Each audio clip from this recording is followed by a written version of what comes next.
What we value in one another is exactly what kills us. You've heard the expression, the good die young. Half of you are breathing easily right now and you're not worried.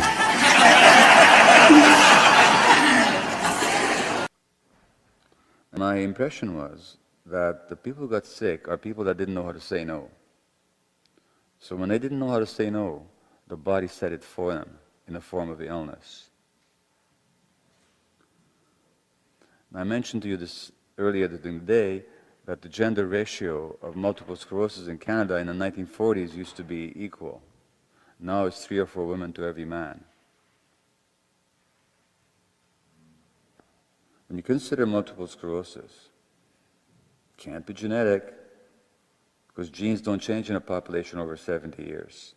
So if 3 or 4 women are now being diagnosed for every male, that can't be a genetic influence. It can't be the diet or the climate, as I said earlier. What is it? Consider that women have always had, in this culture, in a patriarchal culture, they've always had the role of being the stress absorbers of their environment. So they soak up all the stress in the environment, including the stress of their men. Which, by the way, is probably why married men live longer than unmarried men, but married women don't live longer than unmarried women. The fundamental dynamic in human life and the most important factor in the development and existence of human beings is attachment, connection to another human being. As infants, we're utterly helpless, and we're more helpless than any other creature, and stay that way longer than any other creature.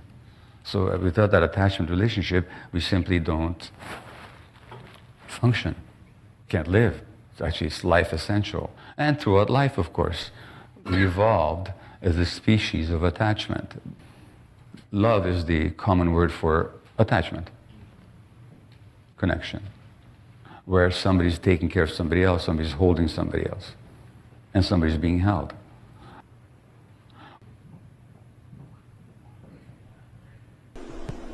Just because it's biological doesn't make it genetic. So it's not an issue, is it biological or not? The issue is what creates and influences the biology. And what I'm saying to you is that what creates and influences the biology is actually the environment. So brain development. So much of that happens in the first few years of life. So 80 or 90% of the development of the brain happens after birth. By the 3rd year of life, the end of that, the human brain is 80% adult size, or 90% adult size. The human body is only 17 or 18% adult size. There's a rapid period of development, or a period of rapid development. So there are times in the first year of life when literally every second, so consider this space of time, in that space of time, 1 billion connections are being made in the brain. So it's a highly sensitive period. And the environment decides or influences which circuits will survive and which circuits get pruned out. The babies get many more circuits than they need, many more connections than they need. It's a little jungle. If you looked at an EEG of an infant, and you didn't know it was an infant, you thought it was an adult, you would be looking at a dying person. And the brain gets totally disorganized. That's what the baby's brain is like. Except, due to the influence of the environment, all that disorganization turns into organization, and the circuits that are not needed get pruned out. That's called synaptic pruning. And the ones that need to be there get wired in and strengthened and connected and reconnected and developed into systems and circuits and so on. But all that depends upon the right environment.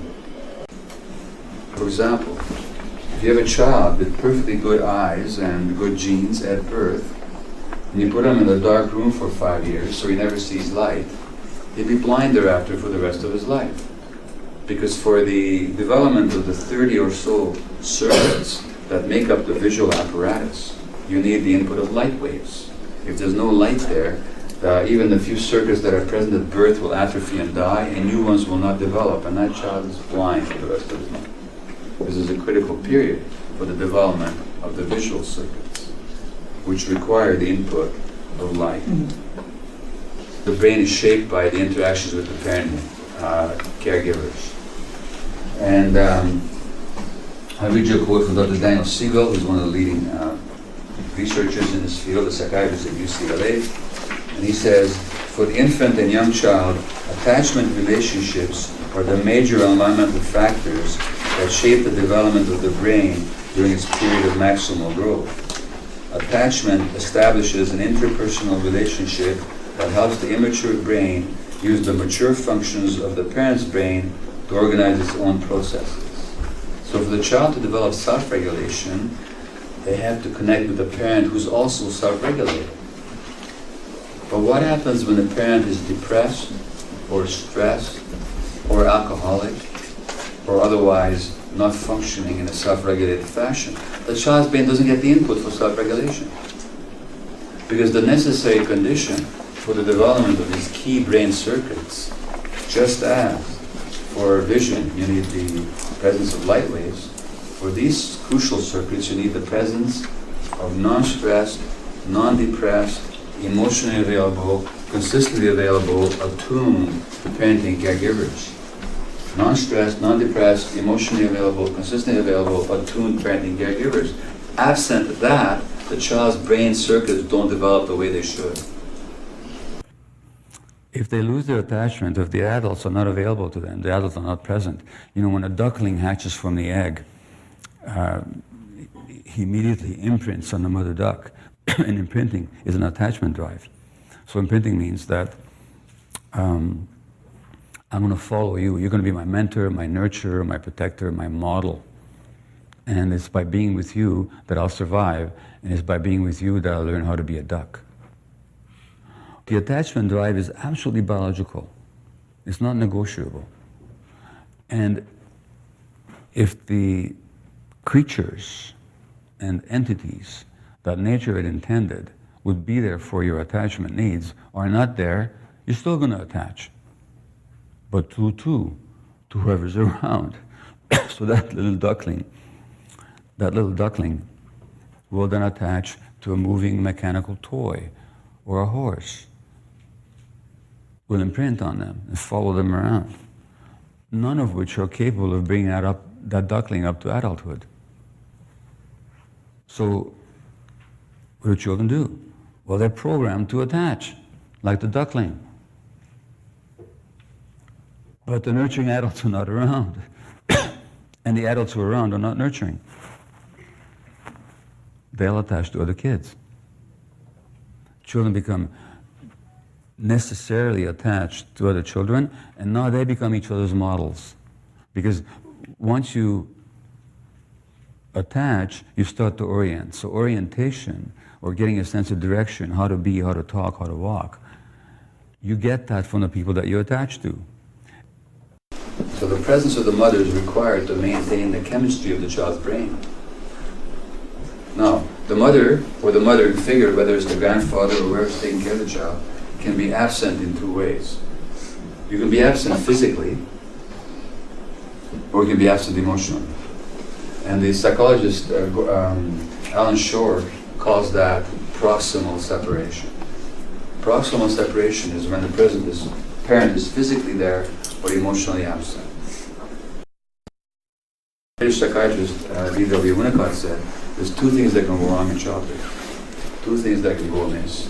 One, if things happen that shouldn't happen, and that's the abuse and the neglect and the sexual exploitation or whatever.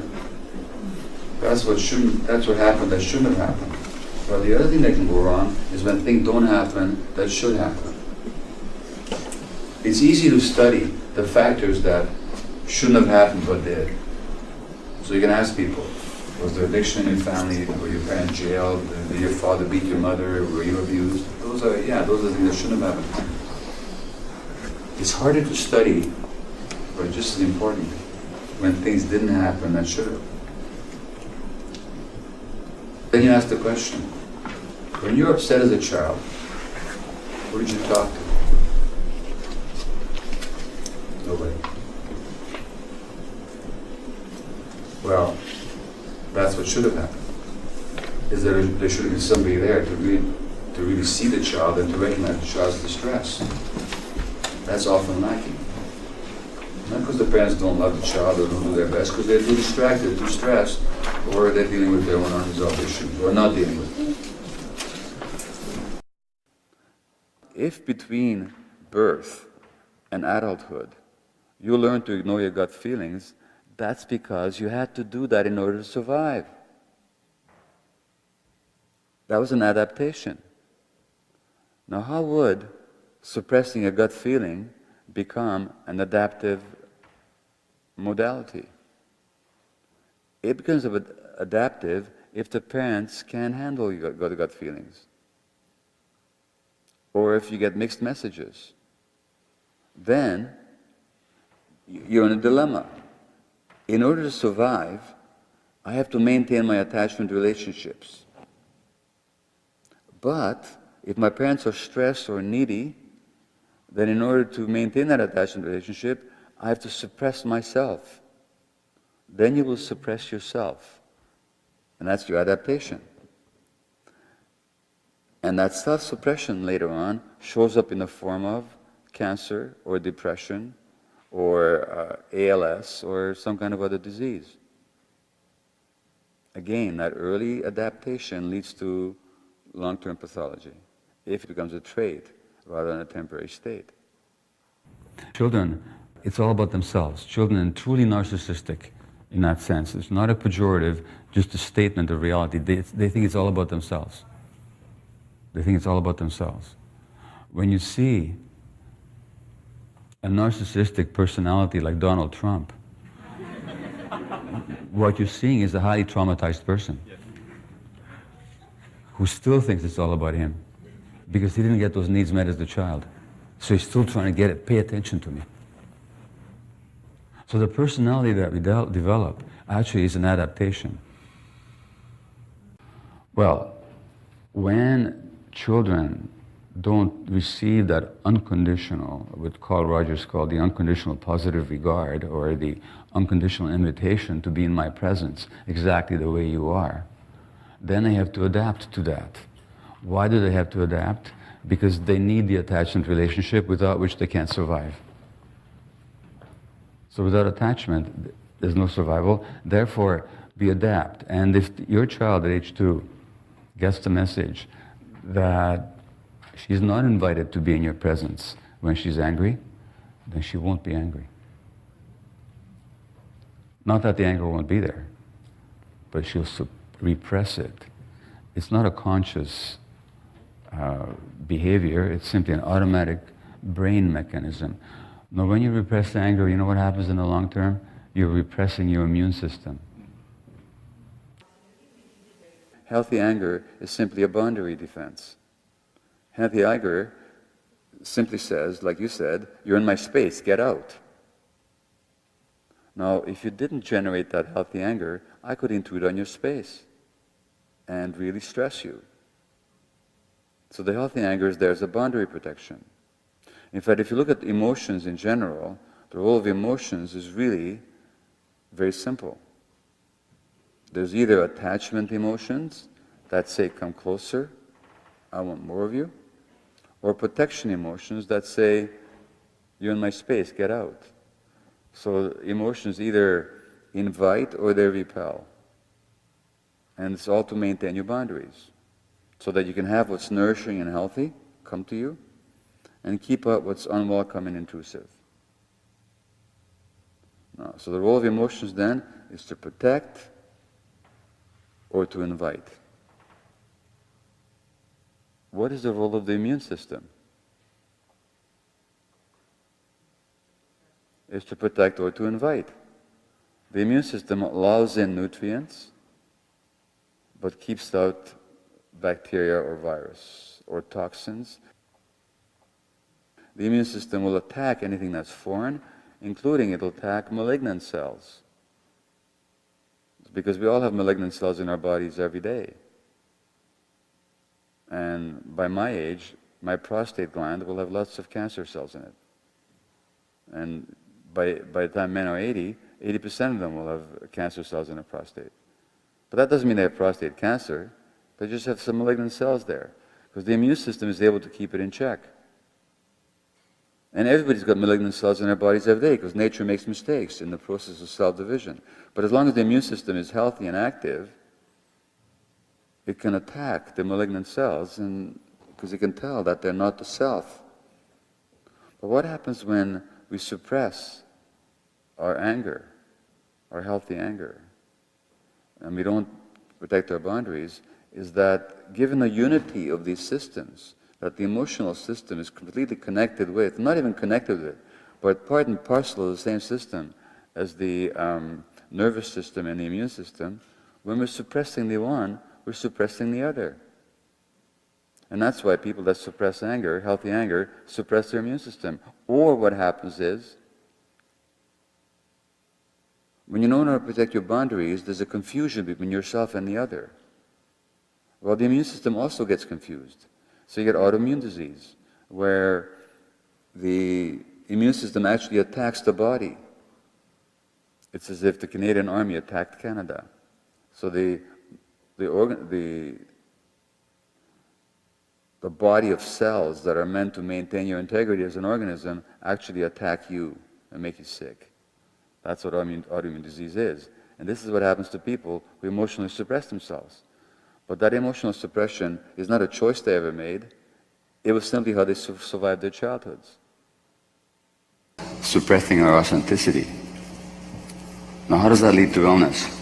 Well, it leads to illness for the very simple reason as you can't separate the mind from the body. And we now know scientifically that there's no basis for those separations. So it's not that there's a nervous system and an immune system and a hormonal apparatus and a cardiovascular system and an emotional system. It's all part and parcel of the same system. There's a science that's, I would say, is new, but it's only relatively new. It's been around for a few decades now. It's called psychoneuroimmunology, that studies the connections and the unity of the emotional system, the immune system, the hormonal apparatus, and the nervous system. It turns out there aren't separate systems, it's just one. To say that they're even connected is kind of false, because you connect two things that are discrete, but these are not discrete systems. They're just the differentiated functioning of the same super system. So it turns out that the nervous system wires them all together like a giant electrical grid. It connects the bone marrow to the brain, it sends messages from the bone marrow to the brain, from the brain to the bone marrow, where our immune and red cells are manufactured, from the thymus gland in the neck, where the white cells are stored, to the brain and vice versa, the gut to the brain, the heart to the brain, brain to the heart. The heart itself is a nervous system. It's like a second brain in a sense. It has certain predictive capacities, especially for negative things. When you say, I knew in my heart, you did. And that's connected to the brain up here. Then they all secrete messenger substances into the circulation, and they talk to one another biochemically, so that the immune cells, the white cells in your circulation, have the capacity to manufacture every hormone that the brain manufactures. And so the immune system is talking to the brain, and the brain is talking to the immune system. The immune system has been called a floating brain. It's got learning capacity, reactive capacity, and memory, just like the brain does. So the nervous system wires together all these organs. Messages back and forth, number one. Number two, each of these systems puts out chemicals into the circulation, messenger chemicals, which all the others can read and receive. So it turns out that the white cells in your circulation can produce every hormone that the brain can produce. And they have receptors for each other's chemicals. So there's a constant biochemical crosstalk between all these systems. So that's another way of the system being unified. The third way happens through the gut. Now, why are gut feelings so powerfully important? Because the gut is an important sensory organ, that's why.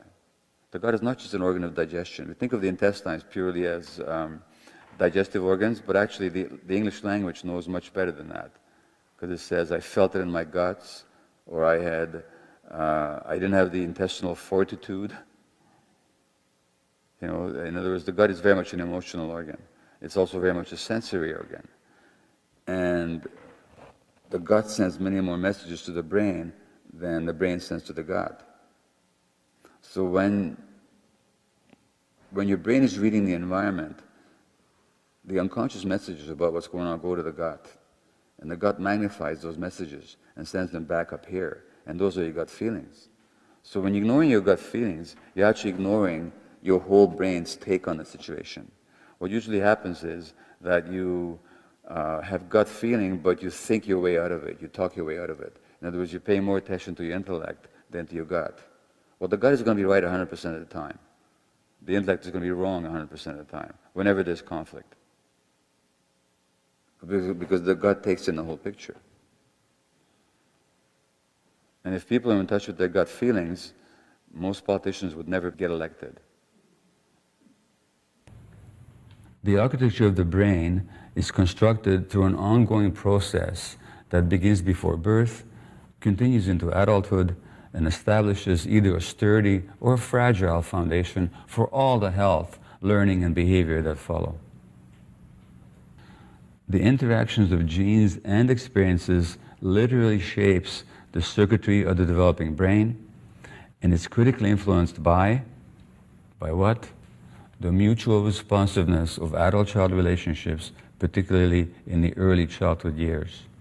In other words, the most significant factor shaping the physiological development of the brain is the emotional relationship with the parenting environment. And the necessary condition for optimal brain development, which is so rarely available in North America, are parents who are emotionally available, consistently available, non-stressed, non-depressed, and mutually responsive or attuned to the child. Now, anything that interferes with the capacity of the parent to offer those qualities to the child will have its impact on brain development. So if you look at my ADHD, it's really easy to understand. I was born in Budapest, Hungary in 1944, Jewish parents. This is Second World War, and when I'm 2 months old, the Nazis occupy Hungary. The genocide had already exterminated most Jews in Eastern Europe. Now it was Hungary's turn. The day after, this is a story I tell commonly, but the day after the Wehrmacht, the German army, marches into Budapest, my mother phones the pediatrician, and I'm 2 months old. And she says, "Would you please come and see Gabor, because he's crying all the time." And the pediatrician says, "Of course I'll come, but I'll tell you, all my Jewish babies are crying." Now, what are you supposed to be going on? I mean, as infants, what do we know about Nazis, Hitler, genocide, Second World War? Nothing. What are we responding to? The stress of our mothers. And the stress of our mothers program our brains. At the University of Washington in Seattle, they did an EEG study of 6-month-old infants whose mother had postpartum depression. And comparing them to the electroencephalograms of children's of 6-month-old infants whose mothers were not depressed. And you could tell from the EEG of the infant whose mother was depressed and whose wasn't. The mother's emotional states program the electrical circuitry of the child's brain. It's really that simple. Or the chemistry of it, like with the dopamine that I mentioned. As a 2-month-old, what do you do? And that was my first year of my life. When your mother's depressed, terrorized, in grief over the death of her parents in Auschwitz, the absence of her husband in a forced labor camp. As a 2-month-old, as a 6-month-old, what do you do with that pain and stress? You tune it out. But when do you tune it out? When your brain is developing. When every second, there are periods in the first year of life, when every second, in this space of time, millions of brain connections are being made. Guess what? That adaptation of tuning out goes from a temporary state to a trait. And so 52 years later, I'm finally diagnosed with ADHD. So then when I was a year old, my mother actually gave me to a total stranger in the street to save my life, because she didn't know if she'd be alive the next day. And so I didn't see her for a month. Deep sense of abandonment, not being wanted. Now, I don't recall that. I can't recall being handed to a stranger in the streets of Budapest, because there's nothing to recall with. The brain's organ in the brain, the hippocampus, that encodes recall memory, is not developed then yet. It doesn't develop till later. But the emotional implicit memory of abandonment is deep in me, so that when 5 weeks ago I arrived home from Vancouver, from Philadelphia, from a speaking engagement, I'm feeling really good about myself. I think I'm really centered and grounded, haha. And my wife does not pick me up at the airport, or she texts me saying I'll be 15 minutes late. I go into a rage. What's that rage about? The woman whom I need is not here for me. That's an implicit memory. And we're governed by these implicit memories until we become aware, until we become conscious, until I can notice that anger rising up in me. Anger rising. What's that about? Like Thich Nhat Hanh talks about calming. First of all, you recognize that there's an emotion arising inside you, and then he says, you accept it. Right now, there's anger. And then you hold the anger mindfully, like you'd hold a baby. And then you look, what is it actually all about?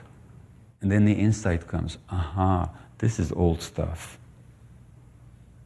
Okay, well then, nothing to be upset about, right? So since I wasn't wanted, I have to compensate. Now, how do you compensate for not being wanted? By making yourself needed. They may not want me, but they're going to need me. So this is going to be on all the time. And I'm available for all my patients all the time, 24/7. And I'll never say no to taking on more patients, because that's another sign that I'm being wanted, right? Or needed. Where does that leave my kids? With the sense that they're not wanted because daddy's not around. And mommy is so stressed because daddy's not around. So they tune out. No, they're diagnosed with ADD. My kids grew up in Vancouver, no war. My kids weren't abused. There was no substance addiction. I wasn't an alcoholic or anything like that. I was a workaholic. Physician. Why was I a workaholic physician? Because the message I got from the world very early on is I wasn't wanted. Not because my mother didn't want me, but for the child to feel wanted, the mother has to be happy. The mother has to be emotionally present. So, genetic disease? Nonsense. Multi-generational trauma and stress being passed on as it affects brain development. So brain development, so much of that happens in the first few years of life. So 80 or 90% of the development of the brain happens after birth. By the third year of life, the end of that, the human brain is 80% adult size, 90% adult size. The human body is only 17 or 18% adult size. So it's a rapid period of development, or a period of rapid development. So there are times in the first year of life when literally every second, so consider this space of time. In that space of time, 1 billion connections are being made in the brain. So it's a highly sensitive period. And the environment decides or influences which circuits will survive and which circuits get pruned out. The babies get many more circuits than they need, many more connections than they need. It's a little jungle. If you looked at an EEG of an infant, and you didn't know it was an infant, you thought it was an adult, you would be looking at a dying person. And the brain gets totally disorganized. That's what the baby's brain is like. Except, due to the influence of the environment, all that disorganization turns into organization, and the circuits that are not needed get pruned out. That's called synaptic pruning. And the ones that need to be there get wired in and strengthened and connected and reconnected, and developed into systems and circuits and so on. But all that depends upon the right environmental input. Now think about tuning up. So let me answer this question. If I were to stress one of you right now, be inappropriate, physically or emotionally intrusive or aggressive, what would be your options? Well, your options would be any one of three healthy options. You could simply stand up and say, don't do that. You can just stand up and fight back and assert yourself, right? Could you not? The other thing you can do is just walk out to the door and say, listen, I didn't come here to be abused. I put this workshop. Just walk out.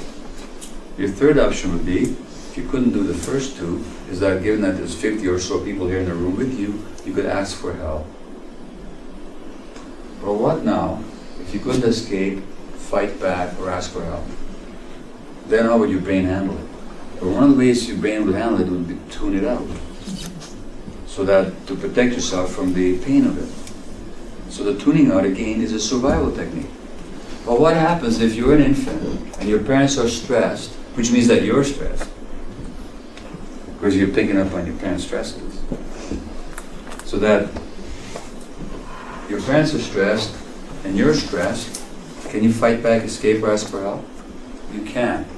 What do? You tune out. You tune out when your brain is developing. You tune out when every second brilliant connections are being made. And then the tuning out is wired into your brain. It becomes the default setting of your brain. 7 years later, you're diagnosed with ADHD. Genetic disease. The heck it is. Furthermore, your dopamine circuits, those motivational circuits, didn't develop either. So now you need a dopamine medication like Ritalin or Dexedrine to help you focus and to get things done. Simply because the early environment was so stressed.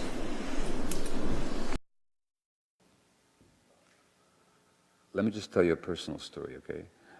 Because you might think I'm blaming people for their illness. Are you blaming people for being ill? Well, no, I'm not. I'm not blaming them. And why am I not blaming them? Because it's not deliberate, you see. It's not conscious even. It's unconscious behavior based on implicit memory. They really can't help it. It's based on early childhood programming. I talked about my workaholism. Or to give another personal example, about,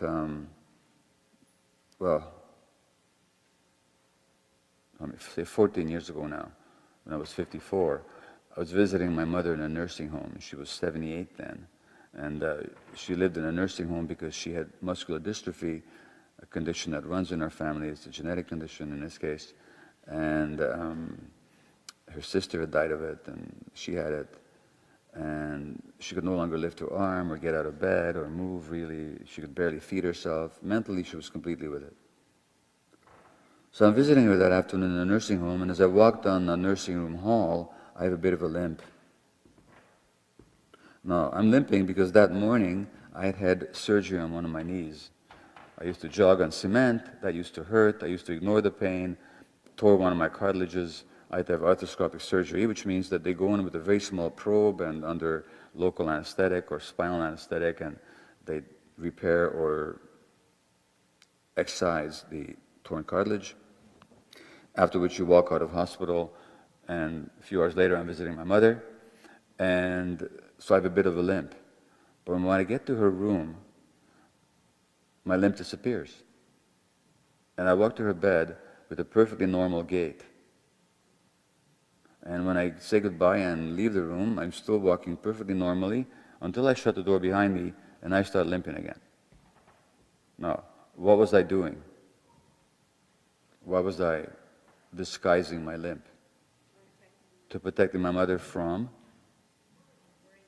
worrying about me, right? But here's the deal. I'm 54 at the time, my mother's 78.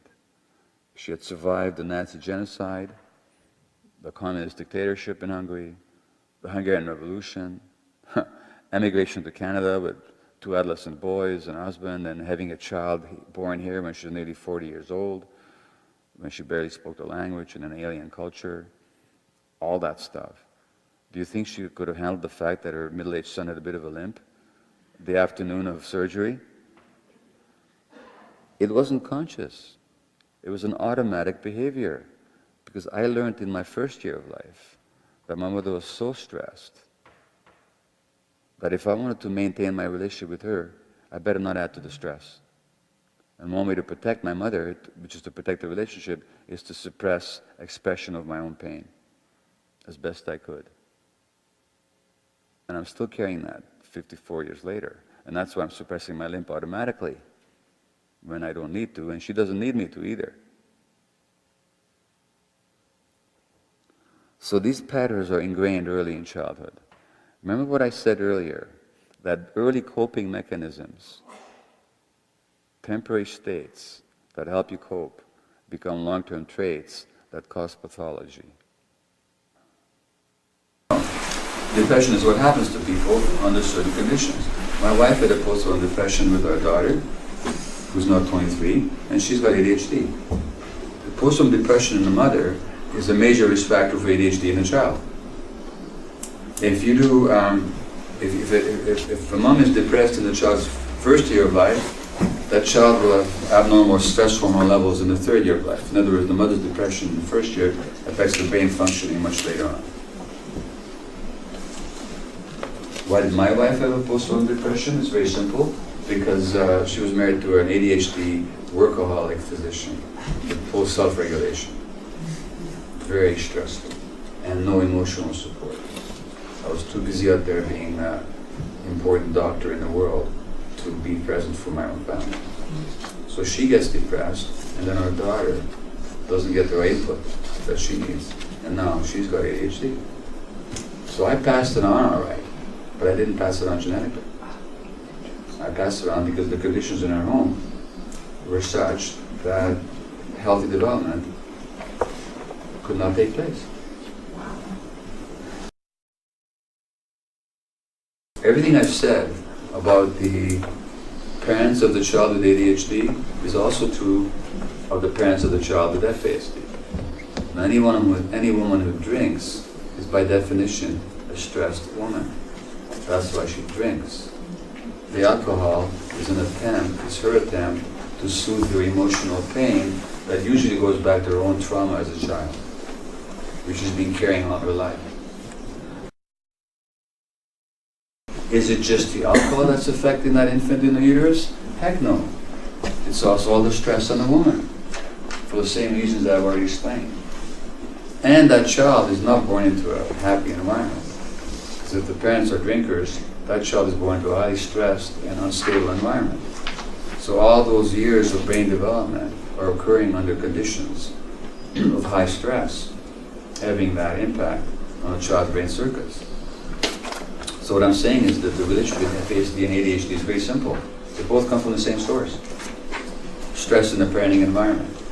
With the addition that in the fetal alcohol syndrome situation, you also have the added effect of alcohol to lesser or greater degrees.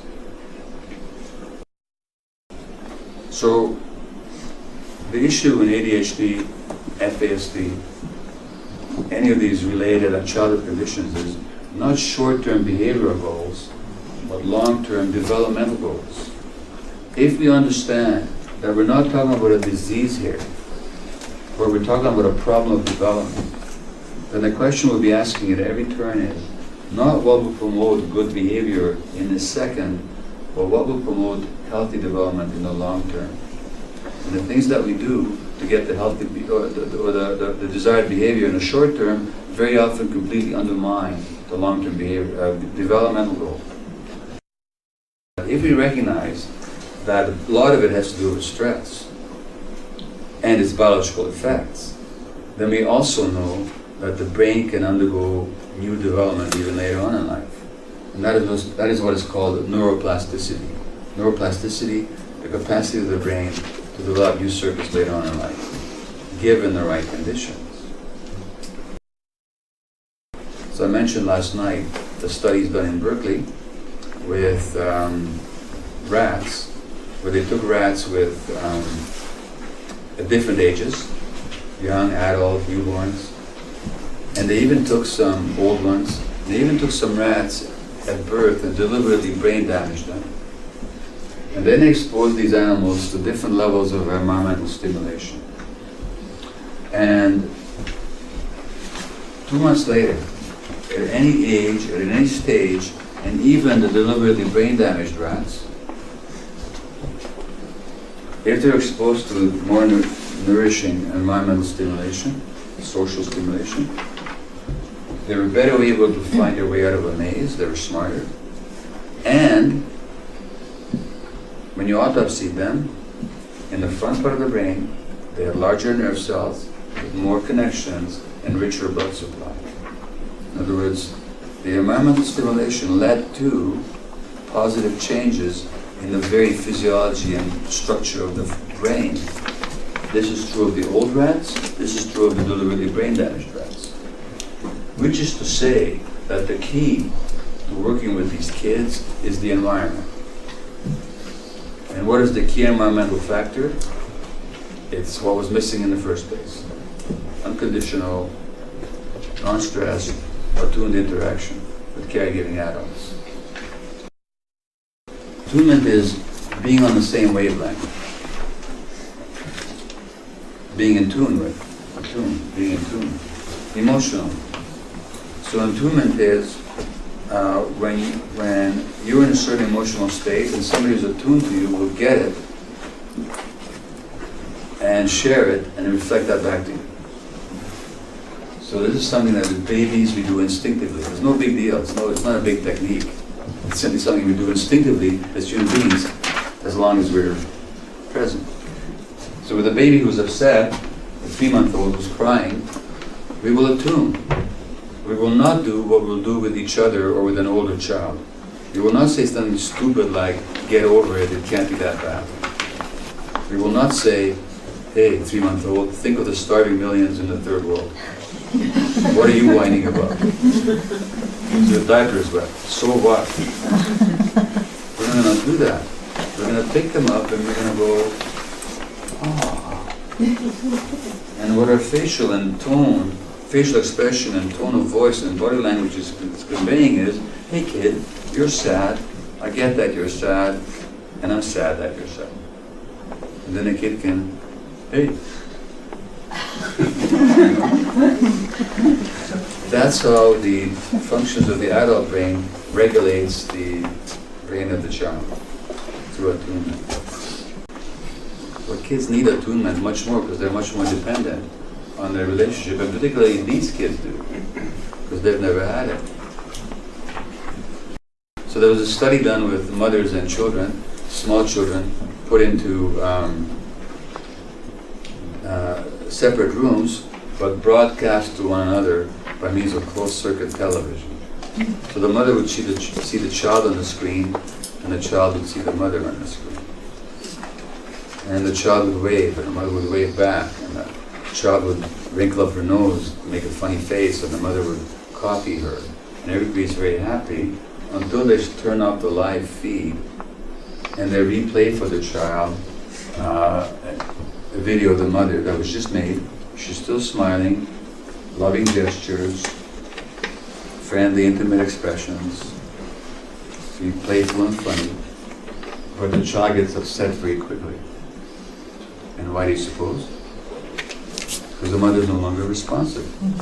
It doesn't matter that the mother is loving and friendly. What matters is that the mother is not responding to the child. So these kids need a lot of attunement emotionally.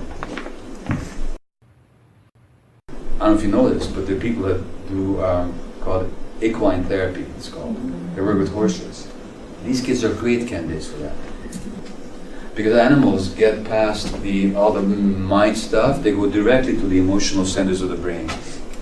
You know?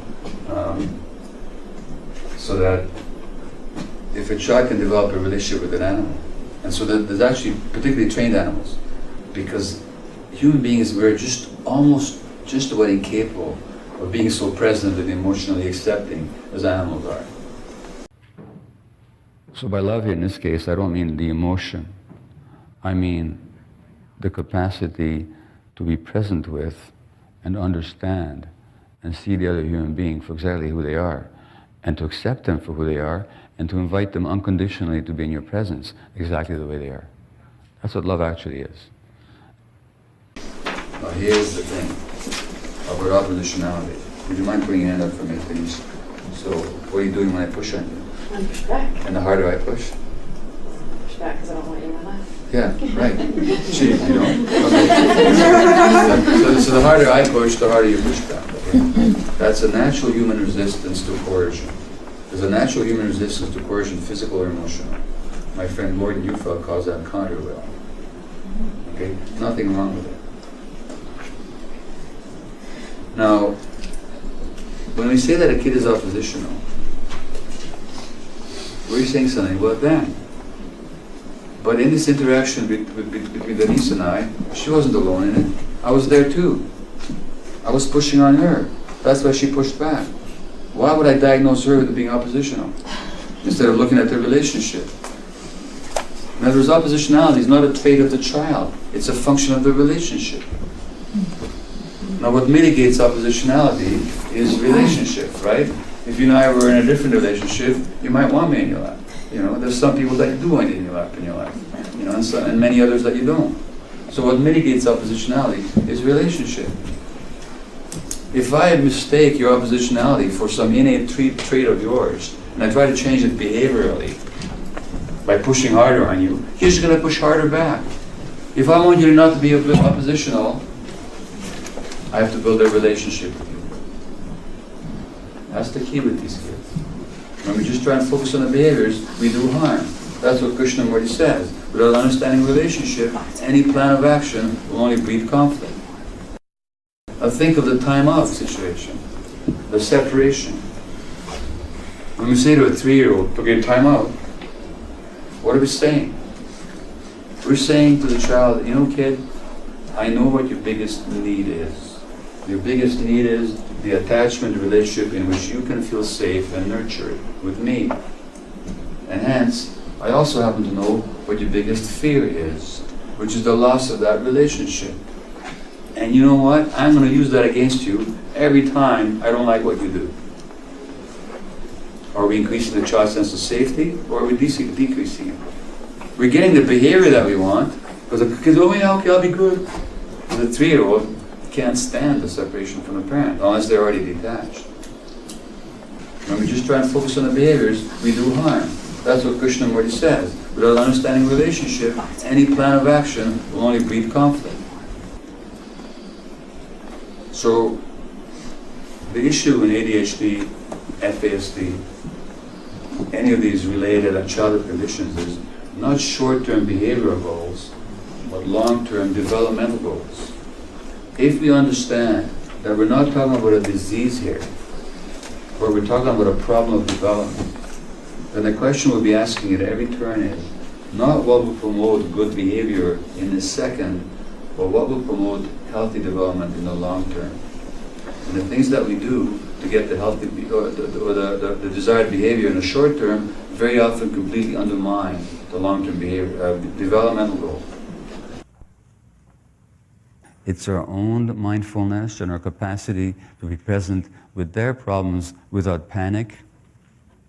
Or if we have panic around it, we have to recognize it's our problems. It's not caused by the child. We have to open that space for them to exist in our presence unconditionally. And then, by whatever means is appropriate to the age of the child, we guide them towards learning how to be. Not how to do, but how to be. How to be with themselves in a way that's comfortable. The fundamental dynamic in human life and the most important factor in the development and existence of human beings is attachment, connection to another human being. As infants, we're utterly helpless, and we're more helpless than any other creature, and stay that way longer than any other creature. So without that attachment relationship, we simply don't function, can't live.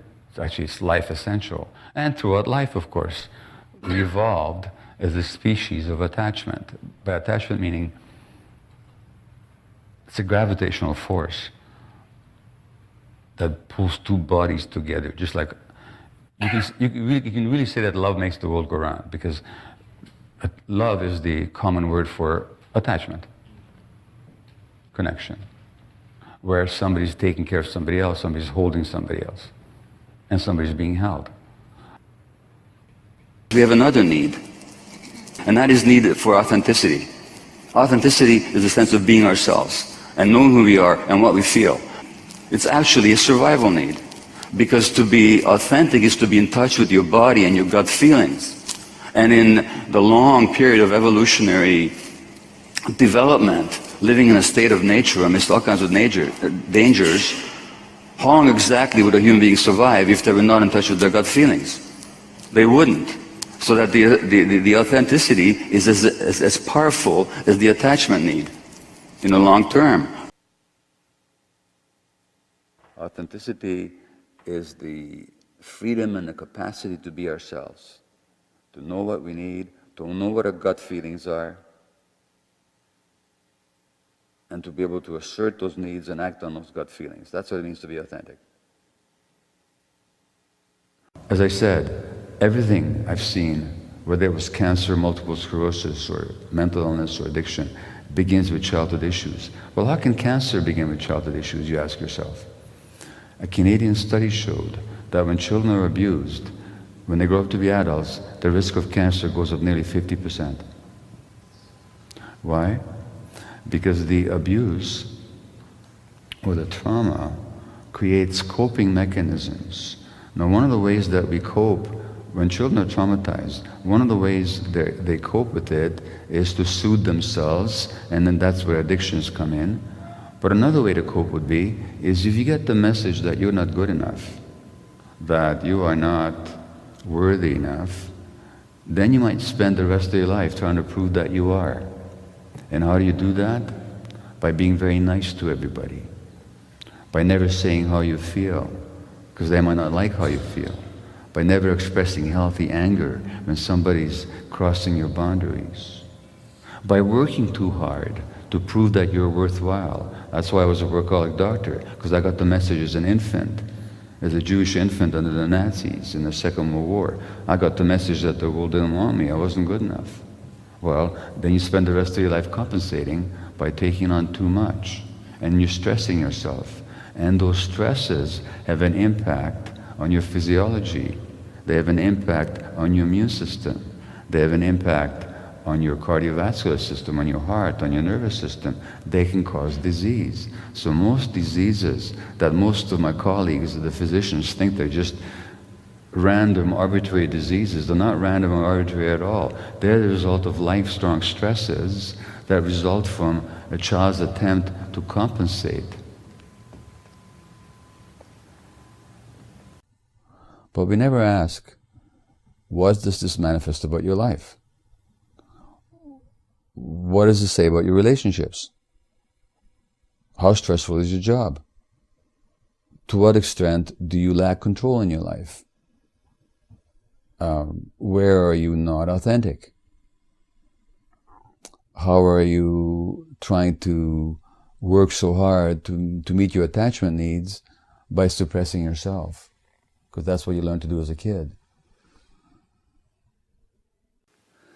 So, strangely enough, a lot of people have told me, I've heard them say, that the cancer or the disease, whatever it was, is the best thing that ever happened to them. Have some of you heard those statements? Now, what are people talking about? How can cancer be the best thing that ever happened to you? What actually people mean by that is that that cancer experience brought them back to their authentic selves. They had to really learn what was important in life. And that's more valuable than life itself. I don't recommend it. I'm not inviting you to get sick so that you can learn.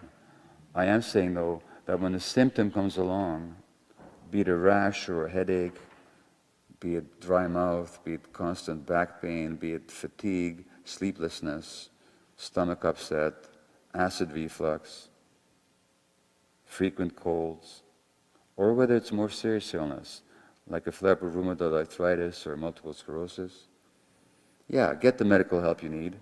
I'm not saying to suffer, but also ask yourself, what is my body saying no to that I'm not saying no to? What is the lesson here? What is the message here about how I need to become more authentically myself? Let me tell you the story of my friend Shannon Duke in Calgary. Shannon is now 47, maybe 48 this year.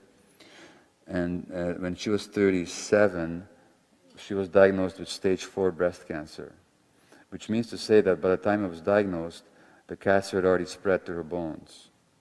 So she was at the time high-functioning executive for Microsoft in Calgary, married to a prosperous businessman. They had a perfect home, perfect family, 2 young kids, aged 3 and 1, perfect marriage, and then she's diagnosed with breast cancer. Stage 4. In her ribs and in her spine, in her neck. Having had the money, they could go to the best places in the States and Toronto to get the best medical advice, so that she received top-notch medical advice and state-of-the-art medical treatment, and with that she was given 1 year to live. And it was in February of last year, I think, that Shannon went to the Napa Valley of California, where driving around in chauffeur-conducted limousines, they went to the wineries, and they celebrated her 10th year survival and her 47th birthday. And you might say it's a miracle, or you might ask, what actually happened here?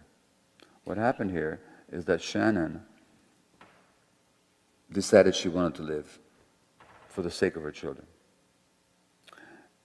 And she got that the life she had up till then was not her life. The reason it wasn't her life is because she was sexually abused as a child. Remember I said to you that if you're abused, your risk of cancer goes up nearly 50%? When you're abused, there's a number of ways of dealing with it. One way of dealing with it is that you become overwhelmed by pain, and then you become addicted to something so that you can soothe the pain. So that you become a food addict, or an internet addict, or a drug addict. It's all the same. Another way that you can cope with it is the way Shannon did. Since the child can't help but take everything personally, of course her interpretation, unconscious interpretation of why this happened is this: she deserved it. So if she deserved this terrible thing happening to her, she must indeed be a terrible person. How you compensate for that? By being extra good. So she became a good girl, perfect daughter, perfect student, perfect employee, perfect wife. And as such, she never talked about the abuse, never talked about the fact that her husband had an addiction issue that really bothered her, but to talk about it would not be perfect. Or that really she wasn't cut out to be an executive of Microsoft. She's very bright and very vigorous, but that's not her. And also, she had a spiritual side that she never explored or honored because she was too busy doing everything else. So she was shut down when it comes to authenticity. And when she decides she wants to live, she says, I want to live authentically. So she says, hell with the perfection. And she confronted her husband about his addiction, her family of origin about the abuse, quit the job, began to explore her spirituality, do this emotional work of healing. So Shannon and I sometimes lead healing seminars together because she manifests, embodies real healing presence because she's worked it through. Now, that's why I'm pretty sure, and she's pretty sure, well, pretty sure is an understatement. She knows that's why she survived. So that even in that case, even in the case where the doctors had pretty much given up on her, it wasn't necessarily over. So I'm saying that the sooner we get this, the more we pay attention to our body's signals, and the more we learn how to say no when there's a no there that we want to say, the more healthy we become and the less likely that we are fall to all ill. I'm not saying everybody could be saved, everybody could be cured, nothing like that. But certainly, it'd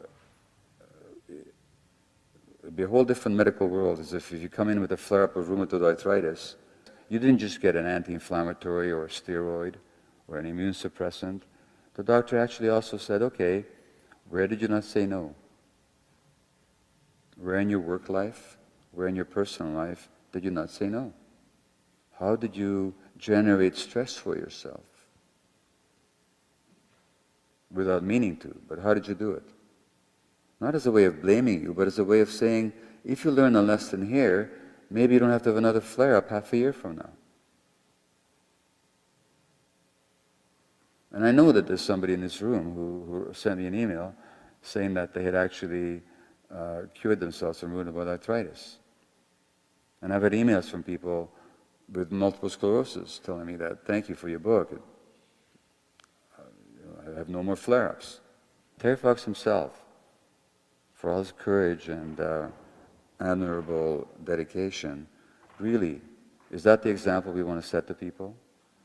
He's somebody with cancer, and he decides to run across the country with one leg. Does anybody believe that the stress he put on himself was not responsible for his flare-up? Might he not be alive today, maybe, if he hadn't taken that on? If somebody had told him that? If he wasn't that driven? I don't know. But it's worth asking. And in the New York Times last year, there was a series on cancer, and really, the story on cancer is that despite the hundreds of billions of dollars that have been raised and spent on cancer research, we're very little closer to finding the cause or cure of cancer than we ever were. There are some great successes, there's no question about it, in particular in rather rare cancers. But for the most part, we're not getting that far ahead. We're prolonging life a little bit longer, perhaps. That's really all we're doing. And as somebody astute said, trying to understand cancer by studying the individual cell is like trying to understand a traffic jam by studying the internal combustion engine. Because you're not looking at the large picture. So if you want to look at rising cancer rates among kids, look at kids' lives. If you want to see why the gender ratio between men and women and multiple sclerosis, look at people's lives.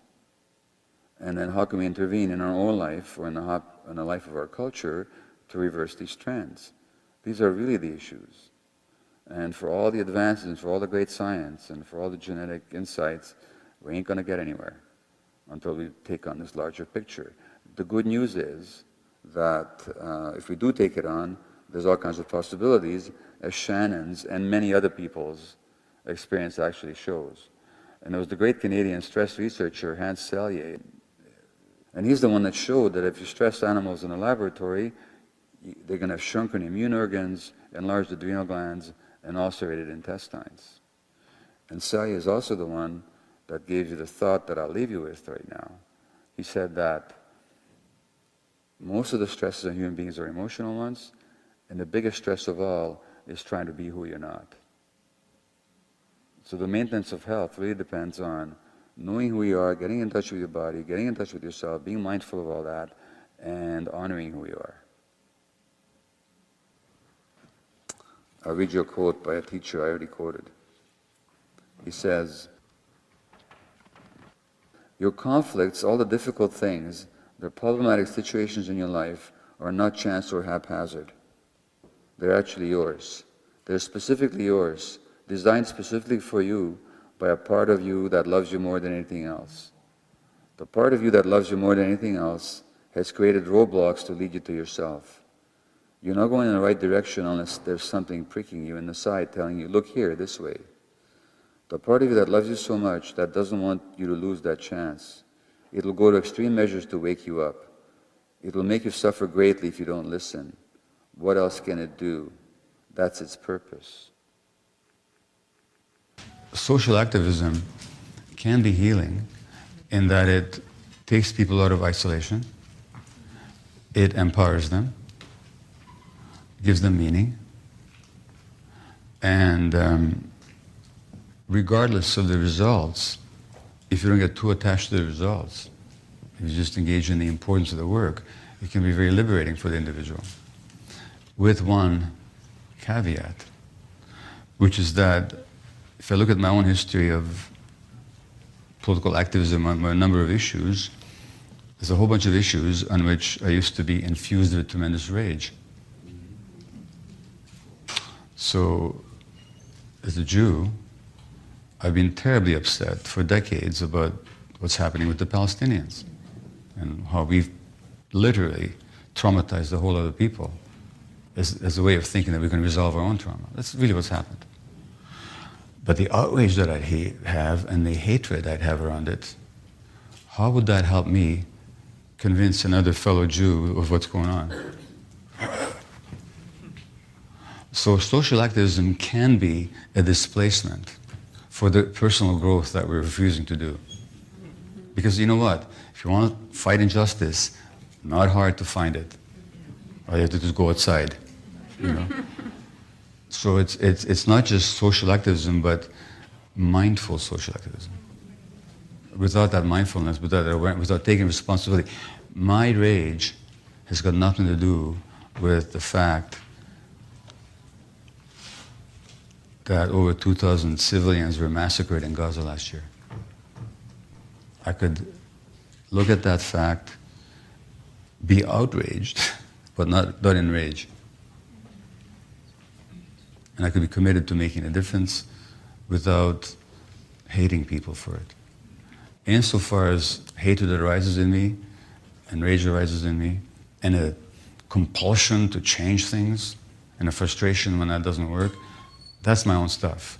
And it'll undermine my activism. And that's been the Achilles heel of so many activist movements and so many activists. The addiction serves a purpose, it temporarily relieves stress, or it distracts you from emotional pain that you're experiencing, or it gives you pleasure that otherwise is not available to you. What I'm saying to you is that the addiction is never the primary problem. The addiction is always an attempt on the individual's part to solve a problem. The problem is, why am I having so much emotional pain? And how come I don't know how to deal with emotional pain? Why is there so much stress in my life? And how is it that I can't regulate my stresses without an addictive expression? Why am I lacking pleasure? If you're feeling shy and isolated and it takes a few drinks to loosen your tongue, what happened to you that you feel so scared of people? In other words, the addiction is not the problem, the addiction is actually an attempt at a solution. The addiction wasn't your problem. Your problem was, why did you have lack of power in your life? Why did you lack energy? Why did you have so much stress or pain that you needed to numb yourself out? And why couldn't you? Why didn't you? This is not an accusation, it's just an inquiry. What happened in your life that you didn't learn how to handle stress in a more present kind of way? That you had to escape from it, thereby creating more stress. In other words, the addiction is not the fundamental problem. It's actually a response, and it's another adaptation. Everything is an adaptation, that's what I'm saying.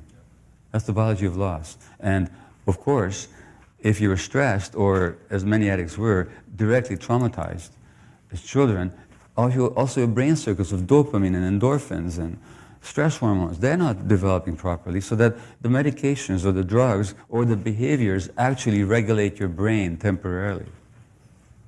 It's all an adaptation.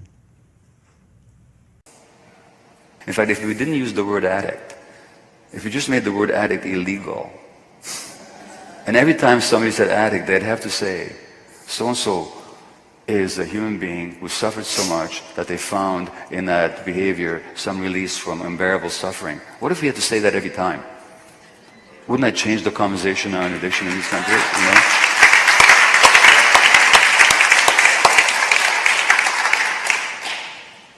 Identifying addiction in a family could be, and often is, a trigger for shaming and then possibly interventions and trying to fix that person. It could actually be recognized as a blessing that gives an opportunity now for the whole system, the whole family system to heal not just that one individual. The identified patient is sort of like the canary in the mine. They're the ones who embody or display or act out, if you wish, the dysfunction and the multi-generational dysfunction and suffering in their family. So rather than thinking that the addiction is a problem of the individual, if we actually get that it's nobody's fault, rather than it being a call to fix that person, it could actually be used as, thank you. Your behavior is manifesting a problem that our family has harbored for generations. And it's revealing something in our relationship too. And we can say to that person, you know, we get it, that at this stage in your life, how it is for you is that to cope with whatever you're carrying inside, you have to be doing such and such. And you know what, we understand that. And we're not going to try and change you, but we're still going to try and look at ourselves to see what we're doing to keep you stuck in that place. And we invite you to join us. There's no profits to be made in nurturing relationships. Lots of profits to be made in selling drugs. The essence of this society is the profit motive. For the sake of the profit motive, we have to treat people like commodities. So people are fundamentally wealth-producing or wealth-consuming creatures, but they don't have any other function.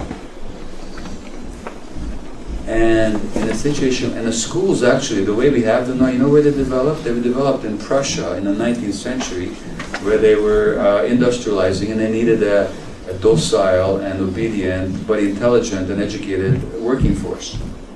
So they developed these schools, where kids sit the whole day and their hands behind their back, and they respect the teacher's authority and all that. Well, that wasn't designed with the needs of the child in mind. Who in their right mind would design a school system where kids have to sit in the desk the whole day? If you're talking about children's needs. In other words, the system's needs are what's being served very often. And even now in the school system, very often, it's not the fault of individual teachers. I know what dedicated teachers are. And I know what stuff they go through to teach the material to the kids.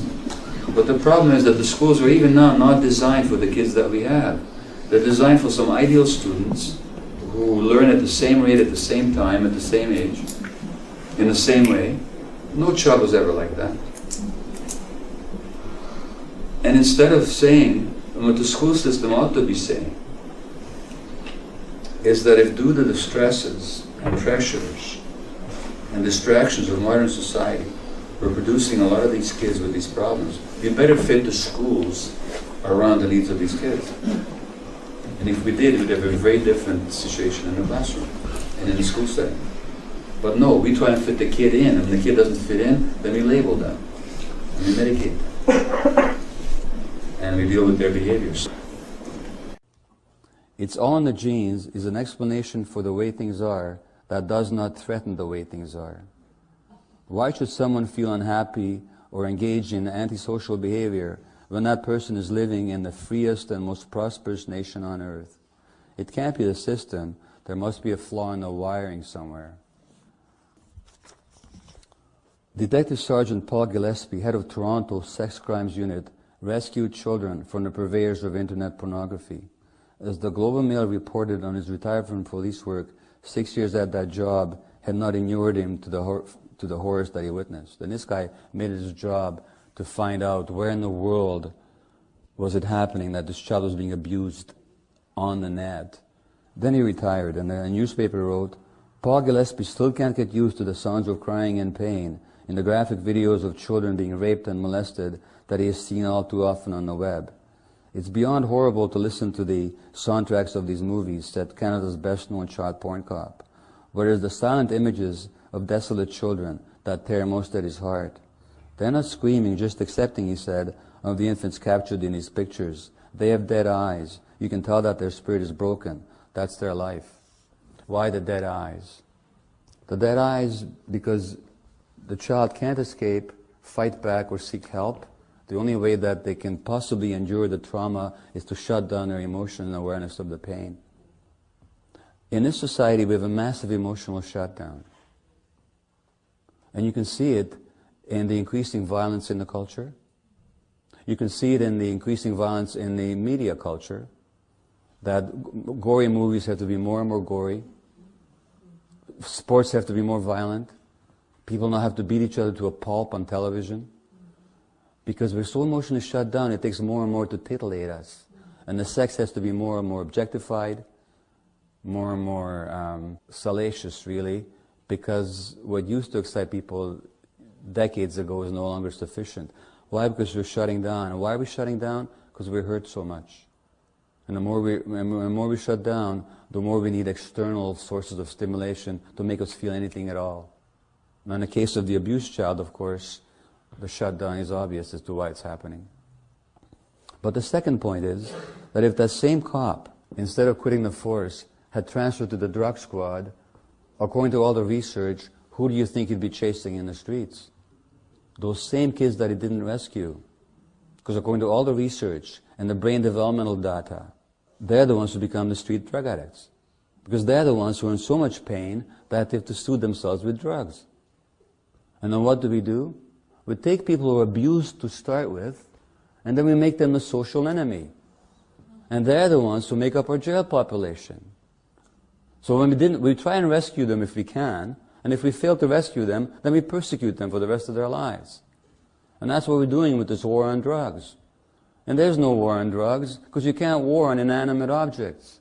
There's only a war on drug addicts, which means that we're warring on the most abused and vulnerable segments of the population. And we could argue left and right what a failure the war on drugs has been, because you can see that it's not working. But you know what? I have a different point of view. If decade after decade after decade, the stated intentions of our policies are not being realized, in fact the very opposite is happening, then is it really a failure? Or maybe is it serving some purpose? Maybe it's serving the purpose of maintaining the rationale, the raison d'etre of law enforcement and a repressive apparatus that can be used against the people when the need arises. Maybe it has the function of demonizing a certain section of the population and increasing the fear in the rest of the population that justifies more repression. Maybe it has the function of keeping a whole legal apparatus going. Maybe it has the function of making a lot of money for a lot of people. Maybe it has the function of fueling the privatized incarceration industry. So maybe after all it's not such a failure at all. And from that perspective, was the Vietnam War a failure? No, it wasn't. It was lost militarily, but the end result was that the U.S. still gets to control the economies of Southeast Asia. Is the Iraq War a failure? Well, it is for the people who died there, for the 500,000 Iraqis or 1 million whose lives are lost, but it's not a failure for the American oil companies.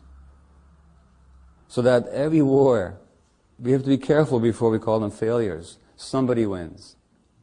The somebody who wins are the same people who are destroying neighborhoods and communities. It's the same system that undermines human health, that undermines human dignity, that undermines human connection, that really makes life less tolerable on our planet.